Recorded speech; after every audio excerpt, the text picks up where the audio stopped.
갈게요. 실전 모의고사 2의 페이지 162쪽입니다. 2쪽. 전자레인지 작동 원리에 대해서 나와 있는 글인데 여러분들이 읽어보셔서 아시겠지만 지문 난이도 자체는 그렇게 어려운 내용은 아니어서 읽어가면서 빠르게 정리 한번 해볼게요. 열을 이용해서 식품을 조리할 때는 열을 이용해서 식품을 조리하는 경우에는 식품의 표면을 가열한답니다. 내부를 가열하는 것이 아니라 표면을 가열해서 열 전도를 통해 열 전도라고 하는 현상을 통해서 열이 그 내부까지 전달되도록 하는 것이 일반적이랍니다. 그런데 세모 쳐보시면 이것이 바로 일반적인 원리인데 그런데 식품은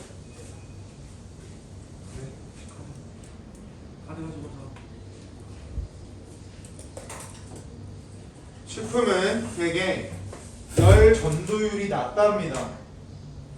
거기 나와 있는 거 그냥 단순하게 정리하고 있는 거야. 설명하려고.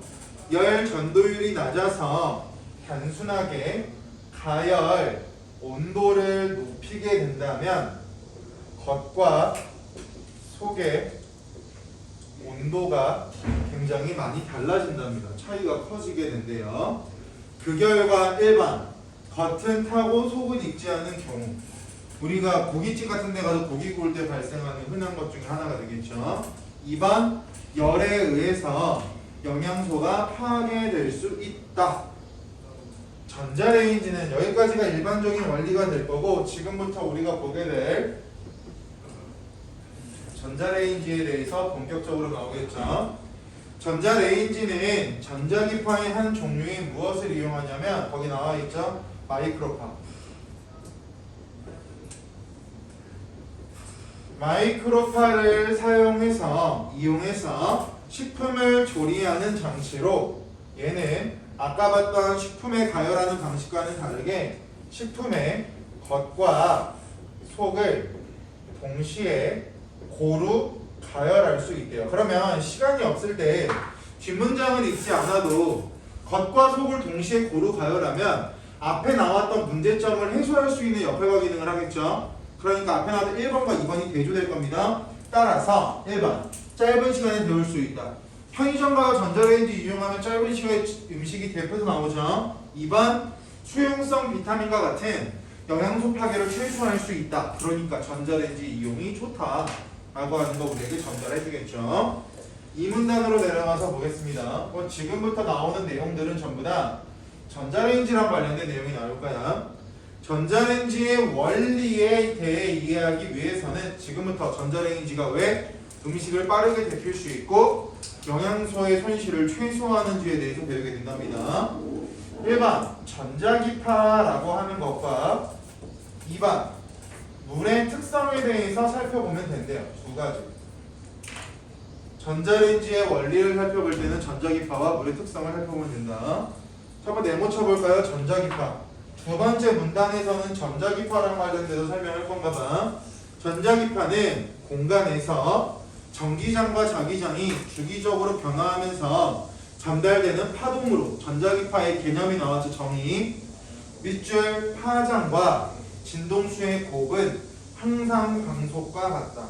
그럼 파장 곱하기 진동수는 강속이다.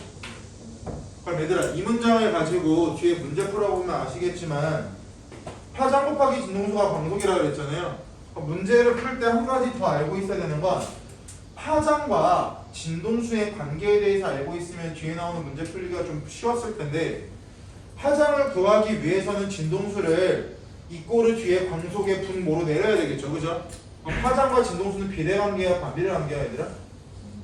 반비례. 역수니까 반비례 관계가 되겠죠. 이 부분을 알고 있으면 뒤에 나와 있는 문제를 풀기에는 크게 특이사항이 없을 겁니다. 왜 얘가 반비례 관계야를 생각하기 이전에 이 공식이 나왔으면 파장은 어떻게 구해야 돼? 진동수는 어떻게 구해야 돼를 생각하신다고 가정했을 때 파장과 진동수의 관계가 보인다는 거죠. 이어서 가겠습니다. 전자기파는 계속 전자기파 보고 있습니다. 파장 또는 진동수를 기준으로 종류가 구분. 파장이나 진동수가 전자기파의 종류를 구분하는 기준이 된답니다. 기준으로 그 종류가 구분되면 전자기파의 에너지는 계속 비례반비례 나오고 있습니다. 전자기파에 나오는 에너지라고 하는 녀석은 진동수랑 비례한대요. 그럼 진동수가 커지면 커질수록 전자기파의 에너지도 커지겠죠.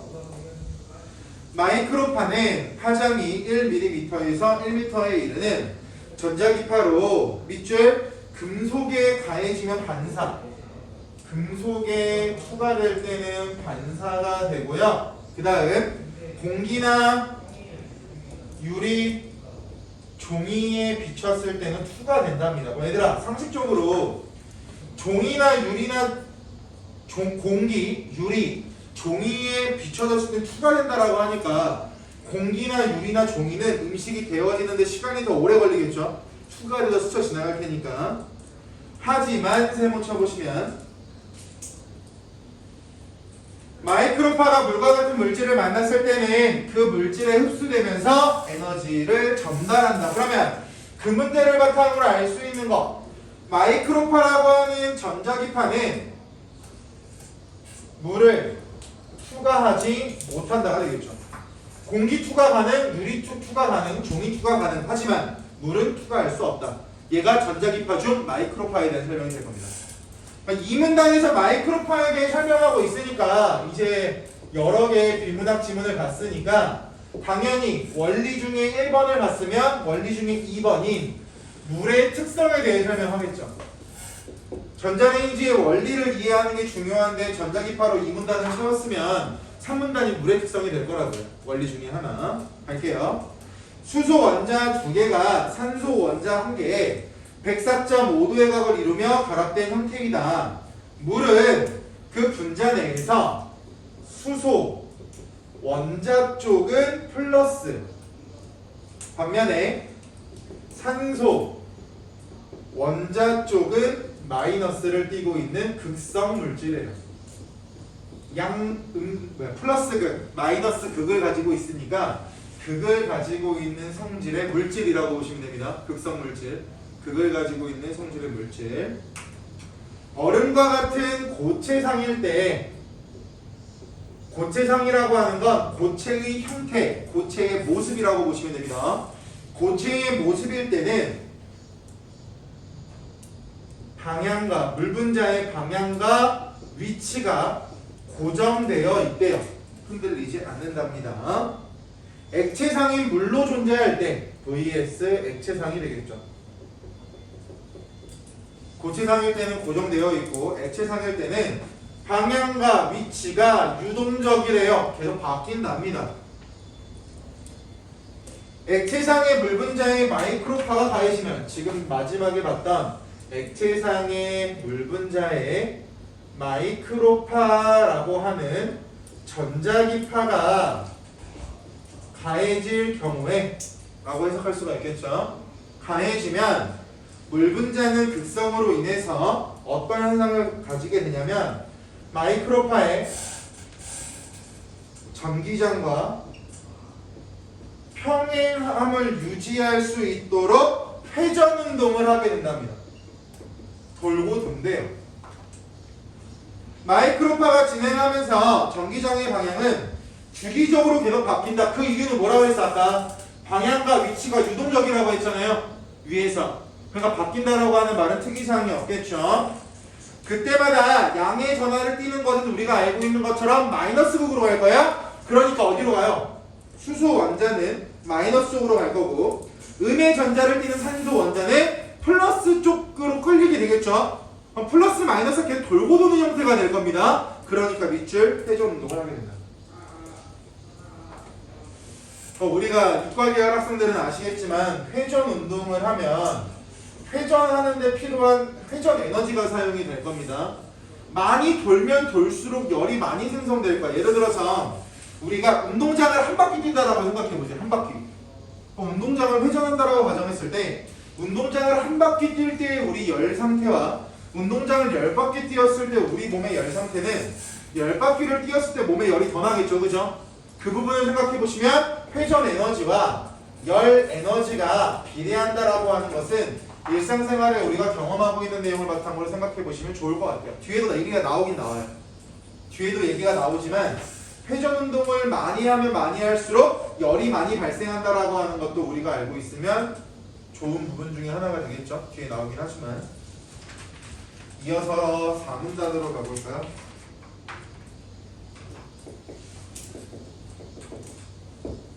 전자레인지를 구동하기 위해서는, 그거 잘 보세요. 여기 뭐가 나올 거냐면 전자레인지를 구동하기 위한 과정이 나오겠죠. 과정. 위에서는 1번 밑줄 마이크로파 발생. 전자레인지 내부에는 2번 마이크로파를 발생시키는 장치인 마그네트론. 그럼 마그네트론이 고장나면 마이크로파가 발생이 되지 않을 거고, 마이크로파가 발생되지 않으면 전자레인지는 가동할 수가 없겠죠. 그 정도는 여러분들 읽으면서 캐치할 수 있는 부분. 마그네트론은 음극 막대와 동심원으로 둘러싼 금속재 양극 원통 튜브 그 아래에 위치하는 강력한 자석으로 구성된다. 그럼 마그네트론의 구조도 나와 있네요. 구성 요소 구조. 여기 네모 쳐볼까요? 전자기파의 발생. 지금부터 뭐 나올 거냐면 전자기파의 발생을 위한 조건들이 나올 겁니다. 단계별로 나올 거예요. 순서대로 과정처럼요. 갈게요. 1번 음극 막대 가열. 음극 막대 가열. 2번 그럼 막대가 가열되면요, 밑줄 가열된 음극 막대에서 전자 방출. 전자가 방출됐습니다. 그러면 3번 양극 원통 튜브를 향해 간다. 4번 위아래로 형성된 자기장으로 인해 전자의 경로를 휘게 될 거고요. 5번 음극과 양극 사이 적절한 전압을 걸어주면 전자는 원통 내부를 계속 회전한답니다. 회전 에너지가 강해지겠네요. 열 에너지가 세지다가 나올 거고요. 6번 금속 칸막이로 나뉜 공중 주변을 회전하는 전자는 공동 주위로 양극에 있던 전자의 왕복 운동을 유도하게 되는데, 이렇게 되면 7번 전자기파가 만들어진답니다. 발생한 마이크로파는 8번 도파로라는 관을 타고 음식이 놓인 전자레인지 속 조리실로 전달. 총 8개. 전자레인지에서 마이크로파가 발생하는 과정에 대해서 여러분들이 순서대로 알고 계셔야 뒤에 나오는 그림 나와 있는 것에서도 이해가 되실 겁니다. 그렇게 되면 이제 5문단으로 내려가죠. 4문단에서는 과정과 관련된 것만 제대로 잡고 계시면 특이사항은 없으시겠네요. 5문단 가겠습니다. 일반 가정용 전자레인지의 마그네트론이 만들어내는 마이크로파의 진동수는 대략 2500 마이크로헤르츠. 이는 밑줄 전기장의 방향이 1초에 대략 25억 번씩 반대 방향으로 바뀐다. 밑줄 쳐보시면 결국 얘는 무슨 말이냐면 마이크로파의 진동수와 거기 나와 있는 것처럼 전기장의 방향이 바뀌는 횟수가 동일하다 라고 하는 정보를 파악할 수가 있을 거고요. 진동수는 2500MHz인데 25억 번씩 반대 방향으로 바뀐다라고 하니까 두 가지는 이꼬르 관계를 취하겠죠. 방향이 바뀌면서 물물자끼리는 서로 충돌하게 되고 밑줄 회전 운동 에너지가 증가하게 되어 온도가 올라간다. 이게 바로 얘야. 회전 에너지와 열 에너지가 비례한다.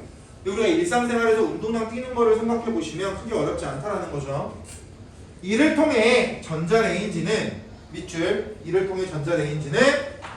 외부에서 열을 가하는 방식보다 훨씬 빨리 물을 끓는 점까지 도달할 수 있다. 즉, 왜 그러냐면 그 이유. 지금까지 나와 있는 걸 잠깐 정리해 보면 전자기파가 4문단에서 발생을 했죠. 4문단에서 발생한 전자기파가 식품의 내부에 침투한다라고 했습니다. 식품의 내부에 침투해 놓고 물 분자가 회전을 한다라고 했고, 물 분자의 회전에 따라서 열 에너지가 증가한다라고 했죠. 그렇기 때문에 거기 나와 있는 것처럼 외부에서 열을 가하는 것보다 전자레인지 내부에서 열이 더 빠른 시간 내에 발생하고 고루고루 열을 가열할 수 있다. 지금까지 앞에 나왔던 내용을 한번 정리한 것밖에 없어요. 새로 나온 내용이 추가가 되고 있는 것도 아니고요. 6문단으로 넘어가서 보시면 이와 같은 원리 때문에 전자레인지는 밑줄 수분을 포함한 식물들을 데울 때 유용, 밑줄 쳐보시면 얘들아 그 이유는요, 뒷내용을 보지 않았지만 앞에 나왔던 내용을 바탕으로 볼까요? 전자레인지의 원리가 두 가지가 있다라고 이 문단에는 보고 내려왔죠, 그죠? 전자레인지의 원리 중에 하나가 전자기파와 두 번째가 물의 특성이었어요, 그죠? 지금 방금 밑줄 친 부분 보시면 수분을 포함한 식품을 데울 때 유용하다라고 나오죠? 그 이유는 뭐야 얘들아? 뭐 때문에? 물 분자 때문에 또는 물의 특성 때문에. 전자레인지 원리 두 번째라고 보시면 되죠. 물 분자 때문에 수분을 포함한 음식을 데울 때가 더 용이하다. 그냥 혼자 공부하실 때 계속 보실 때마다 문단별로 계속 이어지는 걸 생각하면서 그걸 보셔야 됩니다. 그런데 또 볼까요? 유리컵은 전자레인지에서 잘 데워지지 않는다. 얘들아 유리컵이 왜 잘 안 데워져? 앞에 나왔던 내용. 그렇죠. 수거 안 됐잖아. 수거한다 그랬잖아. 전자레인지의 마이크로파는 밑줄. 전자레인지의 마이크로파는 진동수가 크면 식품에 강하게 흡수될 수 있지만 깊이 침투하기 어렵다 밑줄 쳐보시면, 즉 마이크로파 흡수 정도는 거기 나와 있는 문장을 바탕으로 비례반비례 관계를 형성해보면 진동수랑은 비례하죠. 마이크로파 흡수 정도는 거기 나와 있는 문장 보시면 진동수와 비례하지만 침투할 수 있는 두께, 음식도 두께가 있을 거 아니야? 두꺼운 것도 있고 얇은 것도 있고, 두께는 진동수와 반비례할 겁니다. 비례반비례 관계로 형성할 수 있는 과학 지문은요, 항상 비례반비례 관계로 형성해 놓고 문제가 나왔을 때 접근하시는 게 좋아요. 가장 간단하게 과학 지문에서 비례반비례 관계가 나왔을 때 풀 수 있는 방법이 바로 공식처럼 바꿔놓는 겁니다. 글을. 이과 학생들은 공식처럼 바꿔놓으면 이해하기가 쉬울 거고요. 갈게요. 진동수가 작으면 깊이 투과할 수는 있겠으나 추가되는 양이 많아 효율적으로 조리를 할 수 없게 된다. 가정용 전자레인지의 진동수를 밑줄 가정용 전자레인지 진동수를 2500MHz 내외로 한 것은 진동수에 따른 침투 깊이와 조리 효율을 고려한 것이다. 밑줄 쳐보시면, 즉 진동수가 너무 크게 될 경우에 어떤 현상이 발생할 거냐면 표면에 있는 물 분자가 모두 흡수되어서 겉만 타게 될 수가 있겠죠. 침투 두께를 고려하지 않았다면 겉만 타게 되는 효과가 발생할 수 있으니까 가정용 전자레인지는 침투 두께까지 고려해서 2500MHz 정도로 진동수를 유지한답니다.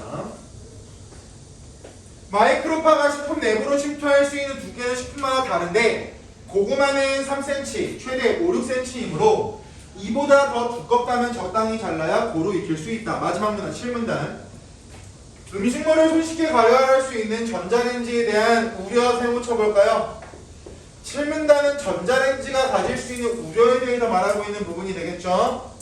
전자레인지의 마이크로파가 인체에 해로운 영향을 줄 위험도 있다. 그래서 전자레인지 돌고 있을 때 가까이 가서 잊지 말라고 하죠. 전자기파가 몸으로 들어올 수도 있다고. 전자기파가 자신의 파장보다 50분의 1 정도로 작은 구멍을 통과하는 것은 거의 불가능하다.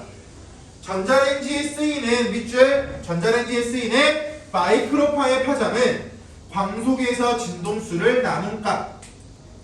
그래서 파장과 진동수가 반비례라고 거기서도 알 수 있죠. 공식처럼 형상화 시키시면요. 대략 12cm. 그래서 전자레인지 앞 유리에 12cm의 50분의 1보다 작은 밑줄 지름 약 0.2cm의 구멍이 촘촘히 뚫려있는 금속 그물을 붙여놓으면 전자레인지 내부의 작용은 바깥과 거의 차단된다고 할 수 있다. 아래 가로 여시고 안전이라고 적어볼까요? 안전을 위한 장치죠. 단순하게. 마이크로파는 금속으로 잡혀있는 조리실 내부에서 반사가 되고 앞 유리의 금속 그물을 통해서도 반사되어 대부분 새어나오지 않고 다시 들어간다. 이처럼 밑줄 전자레인지 앞 유리의 금속 그물은 전자레인지가 인체에 미칠 수 있는 부정적인 역할을 상당히 줄여준다. 까지 보셔야 끝나겠죠? 문제 1번 가겠습니다. 윗글에 대한 설명으로 가장 적절한 것은 1번 전자레인지의 장점을 분석하여 새로운 가열 방식의 모델을 제시하고 있지 않죠. 새로운 가열 방식의 모델이 틀렸고요. 2번 전자레인지를 구성하는 특정 부품에 적용된 이론의 발전 과정을 단계적 발전 과정 아니죠. 단순하게 전자레인지에서 전자기파가 발생하기 위한 조건이 나와 있는 것이 해당 사항 없고요. 3번 구조를 설명하고 있지만 여러 종류의 가열 방식과 관련된 과학적 원리를 설명하고 있지 않습니다. 4번 전자레인지를 작동하는 과정에서 안전상 유의점 안 나왔죠. 그냥 금속 그물망의 역할만 나왔을 뿐. 또 식품에 미치는 유해성도 안 나와 있습니다. 따라서 정답은 5번이 될 거고요. 6번 옳지 하지 않는 것 1번 특정한 전자기파의 진동수를 알고 있다면 파장이 얼마인지 파악하는 거 가능하다. 얘들아 진동수를 알다면 파장을 구하는 건 공식이 나와 있으니까 어렵지 않겠죠.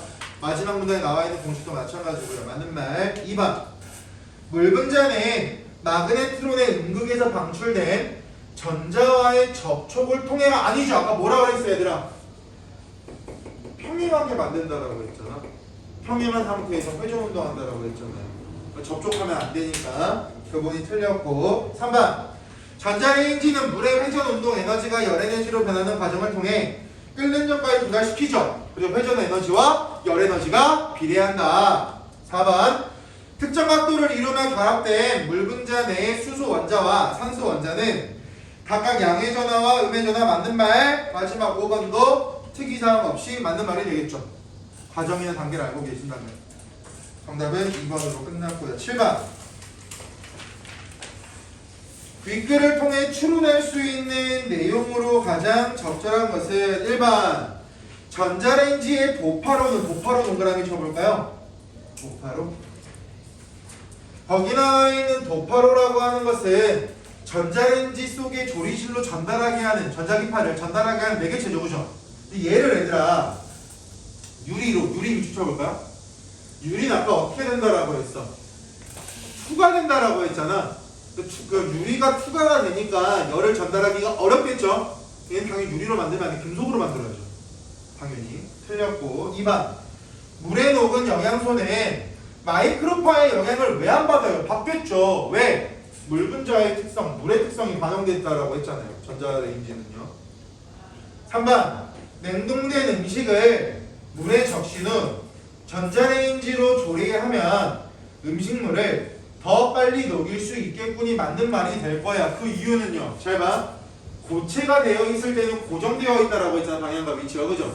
근데 얼린 것을 해동시키면 물이 나올 거야. 그럼 액체 상태가 될 거고요. 액체가 병행되어 있다면 방향과 위치가 유동적이기 때문에 마이크로파가 발생했을 경우에 회전운동이 더 빨리 일어나겠죠. 방향과 위치가 유동적이니까 이미 움직이고 있을 거 아니야. 거기에 에너지를 주입하는 거랑 똑같은 원리가 될 테니까. 정답은 3번. 4번과 5번도 할 수 있을 것 같으니까 넘어가겠습니다. 8번. 적절하지 않은 거. 마이크로파가 수분이 함유된 음식에 가해질 때 흡수되는 정도는 밑줄 진동수의 비례, 침투 두께는 진동수의 반비례. 아까 봤던 공식이네요. 본문에 나와 있던 거 보기에 한 번 더 제시되고 있는 겁니다. 또한 마이크로파가 흡수되는 정도가 클수록 더 많은 에너지가 물질에 전달되는데 가정용 전자레인지에서 이용하는 마이크로파와 달리 가정용 전자레인지는 아까 2500이라고 했죠. 산업용으로는 진동수가 915인 마이크로파를 이용하는 전자레인지도 있다. 그러면 진동수 자체는 가정용이 더 큽니다. 기준 좀 잡으시고요. 1번 갈게요. 옳지 않은 거. 음식물 표면에 가까운 물 분자는 기역보다, 기역이라고 하는 게 진동수 915죠. 가정용 전자레인지 속에서 더 빠르게 회전 운동을 하겠죠. 왜? 아까 뭐라 그랬어? 진동수가 크면 클수록 물 분자의 회전도 크다라고 했잖아요. 그러니까 당연히 가정용이 더 빨리 돌겠죠. 1번 맞는 말. 2번 기역을 사용하면 기역 915, 진동수 915. 가정용 전자레인지와 달리 마이크로파가 음식을 포장한 종이에도 흡수가 될 것이다. 얘들아, 마이크로파 네모 쳐보세요. 진동수가 얼마냐에 따라서 마이크로파의 성격이 달라지는 게 아니야. 마이크로파는 원래 공이 유리 종이 Q가 된다고. 비교할 수 있는 기준점이 아니겠죠? 따라 정답은 2번으로 끝낼 겁니다. 됐죠? 그리고 나머지 3, 4, 5번도 쉬워서 다 읽고 맞출 수 있을 것 같은데 더 해보겠습니다. 일단 3번 가정용 전자레인지 앞 유리 금속 그물은 기역의 앞 유리에 부착된 금속 그물보다 더 촘촘해야겠죠. 밖으로 전자기파가 새어나갈 수 있으니까 진동수가 크기 때문에. 4번 가정용 전자레인지보다 파장이 긴 기역은 그거 잘 보세요. 진동수와 흡수 정도 비례한다. 진동수와 침투 두께 반비례한다라고 했죠. 그죠? 그리고 여기서 진동수를 구하기 위해서 진동수랑 파장이 반비례한다라고 했잖아요. 그 부분을 생각해 보시면 가정용이 2500, 기역은 915였잖아. 얘가 진동수였습니다. 앞에 나와 있는 파장이랑 반비례한다라고 했으니까 상대적으로 파장은 가정용이라고 하는 A와 915라고 하는 B가 있을 때 A가 클까요? B가 클까요? 파장은 뭐가 커요? 얘를 적용시키시면 되겠죠. 파장은 B가 크겠죠. 반비례할 테니까요. 됐어요? 그러니까 4번 보세요. 가정용 전자레인지보다 파장이 긴 기역. 맞는 말이 되겠네. 진동수랑 파장 반비례한다라고 했잖아. 그러니까 이 문제 풀 때 여기 나와 있는 공식들을 앞에서 정리하거나 앞에서 확인이 안 되면 얘는 못 푸는 문제예요. 지금 공식 하나 적어놓고 계속 바꾸고 있는 거야. 그거밖에 없어요. 독서가 이래. 어쩔 수 없어. 갈게. 음식물 표면에 가까운 물 분자에 전달할 수 있는 에너지가 더 적을 것이다. 맞는 말이 될 거고요. 5번 가정용 전자레인지와 비교하여 진동수가 작은 기역은 잘 보세요. 진동수랑 침투 두께 반비례한다라고 했잖아. 맞아요? 그럼 침투 두께가 더 큰 거는 어떤 게 되는 거야? A가 돼요? B가 돼요? 침투 두께? 이제 얘를 적용해야죠. 진동수와 침투 두께에 반비례한다라고 했죠? 그럼 당연히 침투 두께가 두꺼운 건 어디야? A야? B야? 어디야? 말씀해주세요.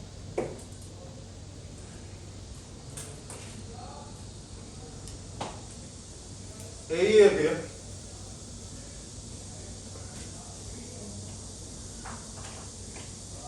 왜 아무도 말을 안 하지? 너네까지 그러면 안 돼.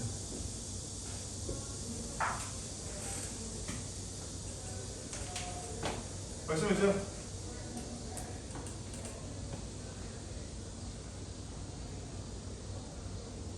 A가 커요? B가 커요? 침투 두께는?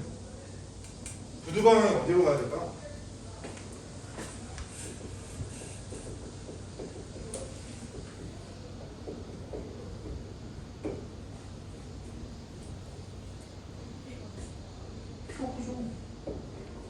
이거를 생각할 이유가 없지. 진동수랑 파장이랑 반비례한다며. 그러니까 B가 크다며. 침투 두께랑 진동수랑 반비례한다며. 똑같이 B가 크겠죠. 됐어요? 비례 반비례 관계만 기억하고 계시면 부등호 방향 뻔할 겁니다. 두께가 두꺼운 음식을 고르게 가열한 적합하겠죠. 왜? 침투 두께가 B가 더 크다며. 그냥 고르게 가열할 수 있겠죠. B가 침투할 수 있는 두께가 더 클 테니까요. 정답은 2번으로 끝낼 거고요. 9번 가겠습니다. 윗글을 참고할 때 보기의 질문에 대한 답변에 A에 들어갈 말로 가장 적절한 것은 제가 두께가 3cm 정도로 얇은 고구마를 전자레인지로 손쉽고 빠르게 조리해서 먹으려고 하는데요. 밑줄 전자레인지에서 고구마를 익히면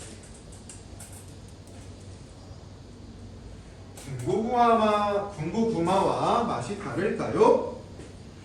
고구마의 수분 함량 동그라미 60% 수분이 들어가 있네요. 고구마 안에는 전분을 당분으로 바꾸어준 역할하는 베타아밀레이스라는 효소가 있습니다. 그 효소는 밑줄 고구마에 열을 가하는 과정에서 고구마의 내부 온도가 60도 전후일 때 가장 활발하게 작용합니다. 얘가 활발하면 당분으로 바꾸는 역할도 많이 해주겠네요. 따라서 효소의 작용을 극대화하기 위해서 밑줄 천천히 가열해서 60도 정도로 온도가 오래 유지되는 것이 좋습니다. 그럼 얘들아 천천히 가열하라고 하는데 전자레인지를 이용하면 당연히 베타아밀레이스라고 하는 당분으로 바꾸는 것이 작동하기가 많이 어렵겠네요. 정답 5번으로 끝나죠. 얘는 그래서 그냥 보기에 나와 있는 내용만 적용해서 풀면 특이사항이 없었던 내용이었습니다. 그 다음 미소야 몇 시야? 19번. 그 다음 옆에 나와 있는 고전작품 바로 들어갈게요. 거기에 탕군가라고 하는 작품이 하나 나오고요. 그 다음에 무연탄속설이라는 작품 나오는데 탕군가라고 하는 작품은 우리 1, 2월 달에 했던 작품입니다. 기억하시는 분이 계시는지는 모르겠으나 1월 달에 했던 작품을 한 번 더 보고 있는 개념. 1월 달에 했던 책 기억해 보시면 거기 나와 있는 고전 가사들만 저희가 집중적으로 했었거든요. 거기서 나와 있었던 탕군가라고 하는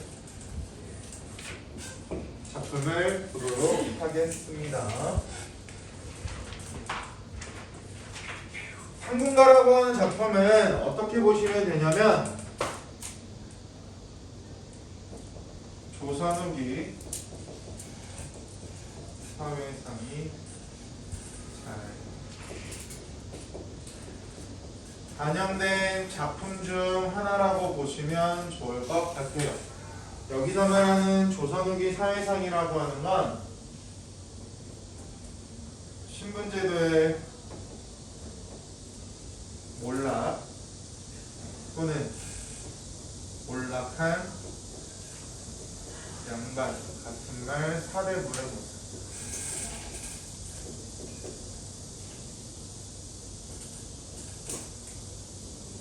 가난이라는 문제가 굉장히 많았던 시대의 모습이 나올 겁니다. 지난번에 잠깐 말씀드렸는데 이런 작품이랑 같이 보면 좋은 작품이 누앙사예요. 이번 수능 특강에서 계속 가난과 관련된 또는 조선 후기 사회상과 관련된 작품들이 많이 나오고 있어요.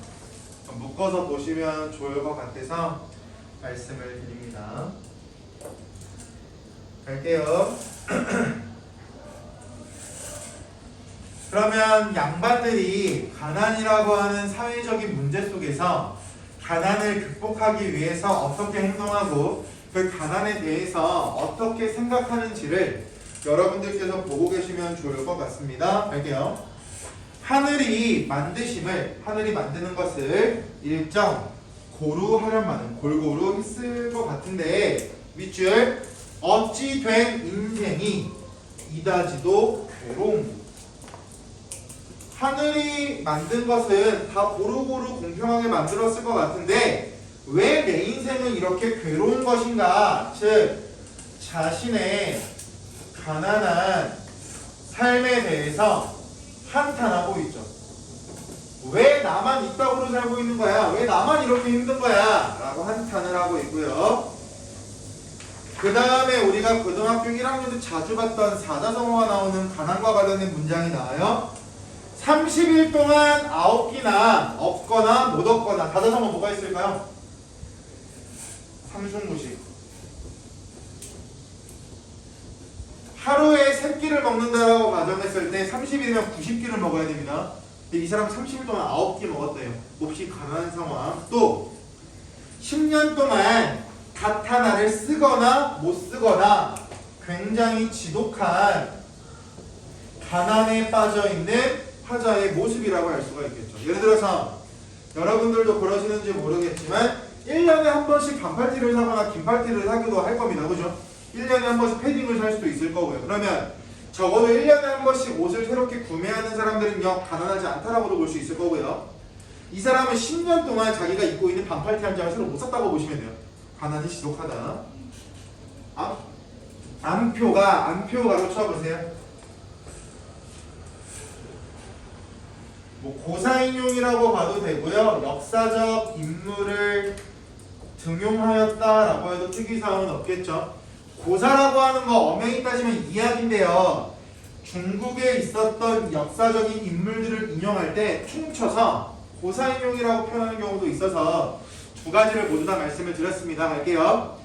암표가 자주 비었던들, 즉 가난했던들 나같이 비었으면, 그럼 결국 지금 첫 번째 문장에서 암표라고 하는 사람과 나라고 하는 화자를 비교해서 화자는 아무리 암표가 가난했다고 하더라도 내가 더 가난했어 라고 말하면서 화자 자신의 빈궁함 또는 가난함을 부각하고 있죠. 예전에 가난하게 살았던 너보다도 내가 더 가난하고, 이어서 하겠습니다.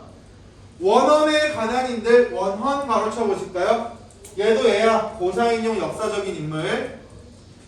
원헌의 가난인들 나같이 극심할까? 결국 역사적인 인물 2명, 거기 누구 나왔냐면 암표와 원헌이라는 2명의 인물을 등용시켜서 화자와 대조시키고 있고, 역사적 인물과 화자를 대조시켜서 나타내고자 하는 효과 또는 의도는 화자 자신의 빈궁함과 가난함을 부각하고 있다.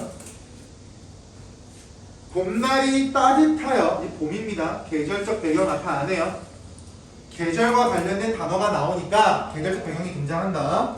따뜻하여 밑줄 뻐꾸기가 보채거늘. 뻐꾸기가 보채는 이유는 뭐냐면 농사 짓기를 재촉하고 있다라고 해석하시면 돼요. 봄이 오면 사람들이 농사를 짓잖아요. 동편 이웃에게 쟁기를 얻고 서쪽 이웃에게 호미를 얻고, 거기 대꾸법이죠. 동쪽에서는 뭐하고 서쪽에서는 뭐하고. 결국 화자는 너무 가난하니까 자기가 가지고 있는 농사 짓기 위한 농기구가 없었대요. 그래 동쪽 가서 빌리고 서쪽 가서 빌리는 농기구를 대여하고자 하는 화자의 모습이 등장하고 있다. 지금 보고 있는 이런 부분들이 아까 말했던 누앙사랑 굉장히 많이 겹친다고요. 그런데 누앙사는요, 화자가 농기구를 빌리러 간 장면을 실제 대화를 인용해서 그냥 보여줘요. 그런 부분들이 표현상의 특징으로 비교될 수도 있기 때문에 알고 계셔야 된다는 말이죠. 집안에 들어간 씨앗을 마련하니까 씨앗은 농사 짓기 위한 도구가 되겠죠.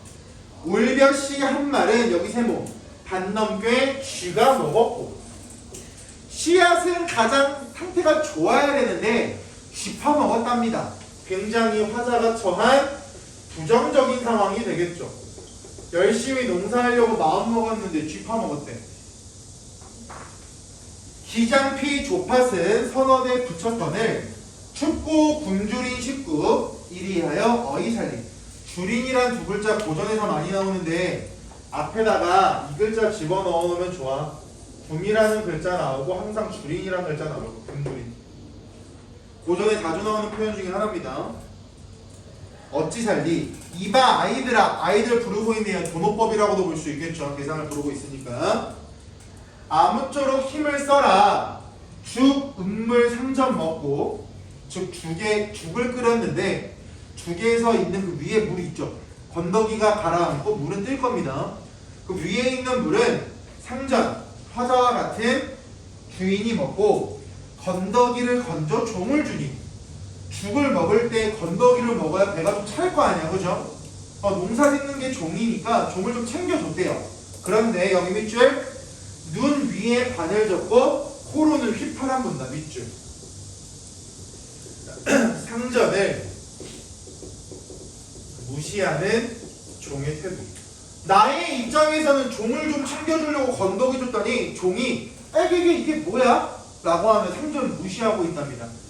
이 부분을 통해서도 조선후기 사회상 몰락한 양반의 사대부의 모습도 우리가 엿볼 수가 있겠죠. 양반의 권위가 실추되고 양반의 권위가 무너져 있는 상황. 쉬었다가 하겠습니다.